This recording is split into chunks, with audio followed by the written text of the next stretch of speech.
जो लोग दशकों से हमारे देश को चलाते आए हैं, क्या उन्हें असली भारत की समझ है? यही लोग कभी कहा करते थे कि मुद्रा स्कीम से बैंक्स को समस्या हो जाएगी। यही लोग कभी कहा करते थे कि सब्जी वाला यूपीआई कैसे इस्तेमाल करेगा। हार्वर्ड से पढ़ने वाले ये लोग कभी एक आम आदमी की मेंटालिटी को समझ ही नहीं पाए, और ये तथ्य इनके विचारों, व्यक्तित्व और नीतियों में भी साफ साफ झलकता है। बीते दिन प्रधानमंत्री मुद्रा योजना के 10 साल हो गए और इन 10 सालों में 33 लाख करोड़ रुपए के 52 करोड़ से ज्यादा मुद्रा लोन्स बांटे गए हैं। ये लोन्स छोटे व्यापारियों को, खासतौर पे महिलाओं को दिए गए हैं। आईएमएफ ने अपनी 2024 की रिपोर्ट में इस स्कीम की तारीफ ये कहते हुए की थी कि इससे देश में फाइनेंशियल इंक्लूजन और एंटरप्रेन्योरशिप स्पिरिट को बढ़ावा देने में मदद मिली है। मुद्रा योजना एक क्रांतिकारी स्कीम है जिससे ग्राउंड लेवल पे बदलाव आए हैं।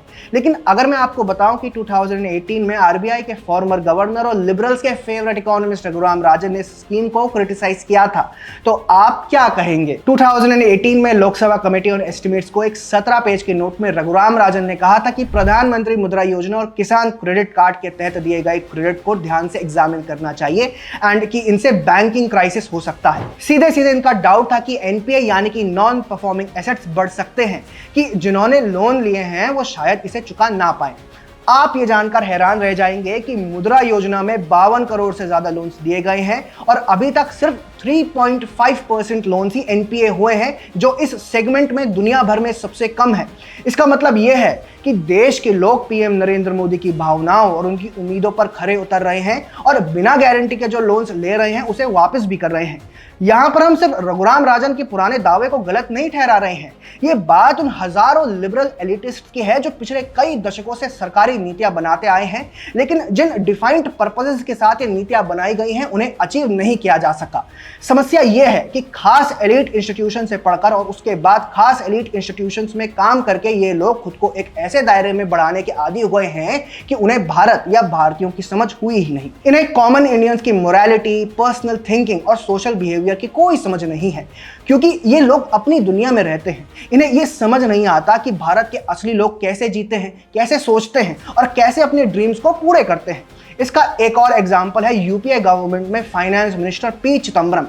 Tomatoes and pay 7 rupees 50 paisa by a credit card. What will the poor lady do? Does she have a POS machine there? Is it connected to a electricity source? Is there Wi-Fi there? Is the internet working there?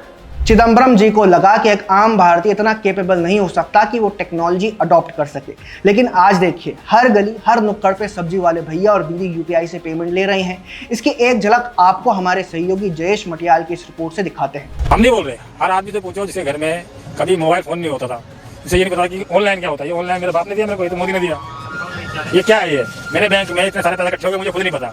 सुबह उठता हूँ तो लोग बोलता पैसा नहीं है, इसमें डालूंगा। मैं उसे डाल भाई, तो पैसा कौन जमा करवा रहा? पप्पू जमा करवा रहा मेरा पैसा। मेरा खाता किसने खोल दिया? मोदी ने। ये मेरे को ठंडा किसने दिया? मोदी ने। 1 रुपया लगाने फ्री में देके चल गया।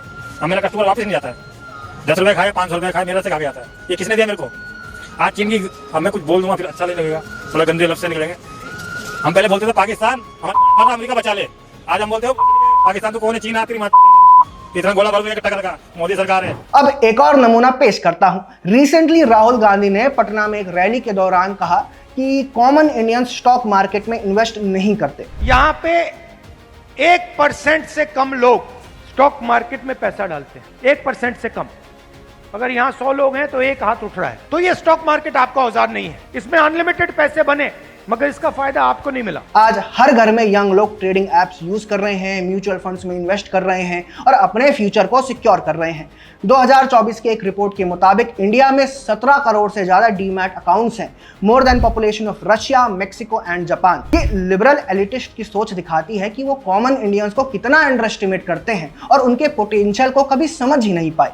बड़े बड़े संस्थानों में पढ़ाई तो बहुत अच्छी होती है, लेकिन वहाँ जो कल्चर क्रिएट होता है, जिस तरह की ट्रेनिंग को अडॉप्ट किया जाता है, वो कहीं ना कहीं एक क्लास डिवाइड को बढ़ावा देती है। ये डिवाइड दिखाता है कि पॉलिसीज बनाने से लेकर उन्हें इंप्लीमेंट करने तक ये लोग कॉमन इंडियंस को समझ ही नहीं पाते, उन्हें कैपेबल ही नहीं समझेंगे। तो आप बड़े प्लान्स कैसे बनाओगे अगर आप उनकी कैपेसिटी को नहीं समझोगे? और अगर बड़े प्लान्स नहीं बनेंगे तो लोगों को पॉवर्टी लाइन से ऊपर कैसे लाओगे? Economic wellbeing of a nation depends on how efficient a government is in bringing behavioural changes, और ये मुद्रा योजना ने करके दिखाया है। इस स्कीम ने प्रूव किया कि अगर आप कॉमन कॉमन इंडियन पे ट्रस्ट करो, उन्हें रिसोर्सेज दो, तो वो न सिर्फ अपने लिए बल्कि देश के लिए भी ग्रोथ क्रिएट कर सकते हैं। ये लोग जो जिंदगी भर बैंक्स के सिस्टम से दूर रहे, इन्होंने दिखाया कि वो भी एंटरप्रेन्योर्स बन सकते हैं, जॉब सीकर से जॉब क्रिएटर्स तक का सफर कर सकते हैं। रघुराम राजन जैसे क्रिटिक्स के डाउट्स को गलत प्रूव करते हुए ये स्कीम दिखाती है कि जब गवर्नमेंट और लोग साथ मिलकर काम करते हैं तो कुछ भी पॉसिबल है। और वैसे भी यही डॉक्टर राजन जब खुद गवर्नर थे तब majority of bank loans NPA बने, तब तो उन्होंने समय रहते कोई स्टेप नहीं लिया, तब तो मुद्रा लोन भी नहीं था। लिबरल एलिटिस्ट शायद हमें अंडर एस्टिमेट करते रहे, लेकिन असली भारत अपनी ताकत दिखाता रहेगा। आपको क्या लगता है कमेंट सेक्शन में बताएं और इस वीडियो को लाइक और शेयर करना ना भूलें। जय हिंद।